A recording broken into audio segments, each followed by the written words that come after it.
How to forward your WhatsApp message to email. Hello everybody, my name is Mal here to guide you through the way and to know how you can forward your WhatsApp message to email or Gmail. Watch this video till the very end.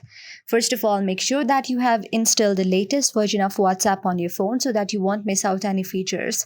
For example, I want to forward this message, then I can tap here. But when I do this, I can simply forward this message to my contact from WhatsApp only. How do I share it in my email? I cannot do that. So what I can simply do is just tap it for a very long time and then go on the three vertical dots and then tap on share, and then you can simply share it to your Gmail or email account from here. To forward it, there is no option to forward for Gmail.